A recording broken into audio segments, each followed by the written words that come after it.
Good morning. Welcome to Hughes and Holman.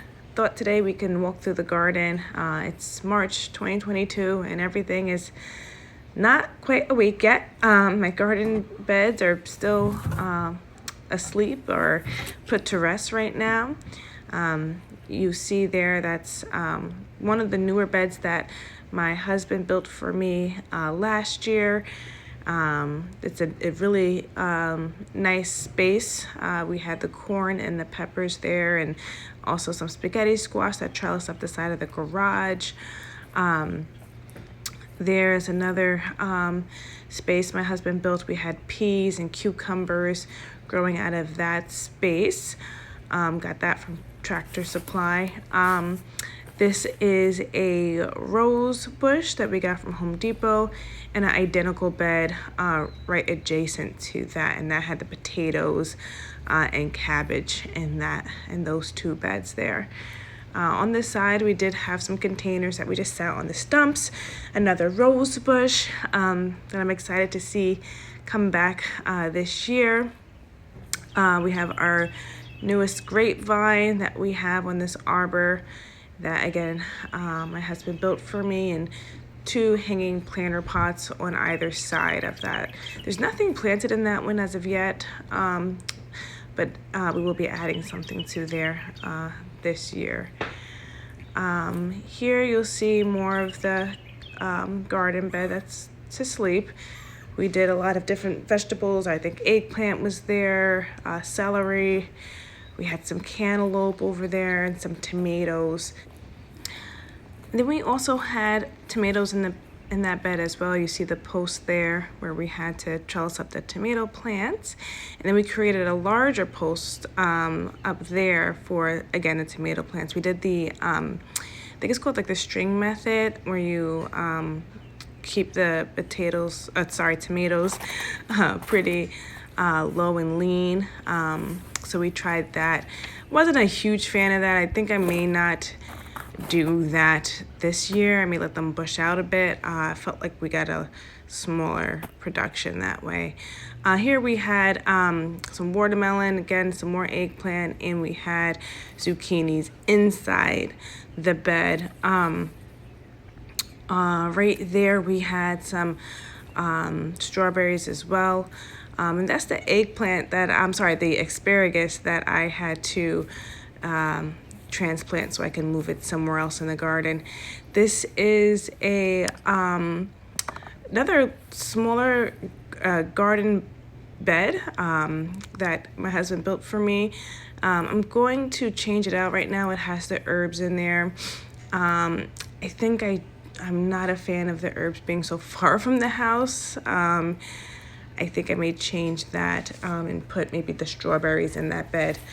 But we are expanding the garden, so this is where the garden will be expanding to. All the blue is the tarp, so we did cover this area to hopefully suppress the weeds and the grass, so that way in about a month or so when we can, take up the tarp, we don't have a lot of weed pressure. So just walking along here. We did run out of tarp space, but we are expanding out that way where you see the cardboard. So we'll be adding, again, more space for more plants. There you see some of our berry bushes. We have blueberries and blackberries, raspberries. So they're all around the edge of our property there. I do want to get some more bushes, and when I do get the additional space, I'm going to try to reconfigure the garden and figure out where's the best place to add in the extra berry bushes.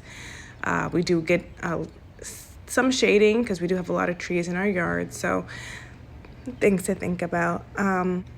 So now we'll head to the garden bed. It's a little bit closer to the house. It's right by our deck there, so we'll just make a quick stop by there. Okay, so now we're at the deck garden, and in here I do have some garlic planted, so we'll see if they sprout. Nothing yet. And I did last year have spinach and some peas and beets and bok choy.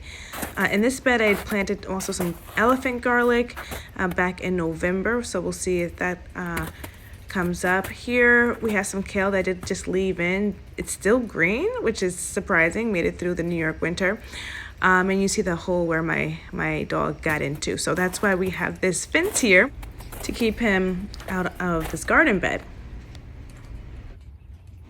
All right, here we are in the front of the house. We have lemongrass, lavender here. We also have eucalyptus here. So you can see the lavender. It still has its purple color. Not too sure what was planted there. But we'll add something if it winds up being a bare spot. And then on to the other side, we had some mint and some catnip planted on that side. And we also have 2 elderberry bushes here. I think I may have planted them a bit too close to each other, but if need be, I'll just have to move one of them back. But yeah, 2 nice elderberry bushes. So now on to the apple tree, the lone apple tree. We do have to get this apple tree a buddy. It's a Fiji apple. So I'm not too sure what type of tree we're going to get, but we are planning on getting at least 2 more trees, 2 more apple trees to help pollinate this little guy over here. Today we're in the garden. And we're going to mix up compost. So we're gonna start a new compost and then mix up our old.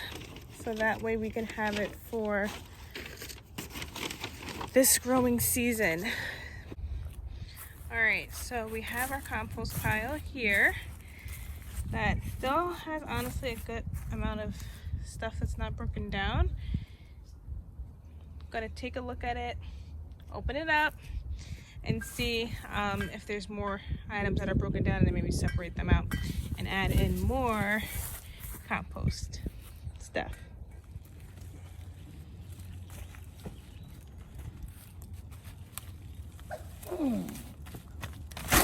Good job, Boo. You get it? Yep, frozen compost. Ooh, that's heavy. Yeah. Okay, so we finished breaking down our old compost pile and moved it from a shadier area to an area that gets a little bit more sun. So this is hopefully going to be the compost for this year, 2022. It looks like it's already, broken down. Hopefully it continues to go and break down the rest of the year, and then we started a whole new compost pile for 2023. So that's Can you put leaves on what here? we did. Yeah. What? That look cool? No. Keep going, babe. Raking away. Our 3rd pile of compost. Oh. Babe, there's compost right here, I think. What is all this? That's just dirt underneath the that was underneath the compost pile. It's probably good. Oh. But it's still frozen down there. So I wanted just to leave you guys with a look at what was the garden of the spring and summer of last year. So that's when it was in full bloom, and something to look forward to as we get into the spring season.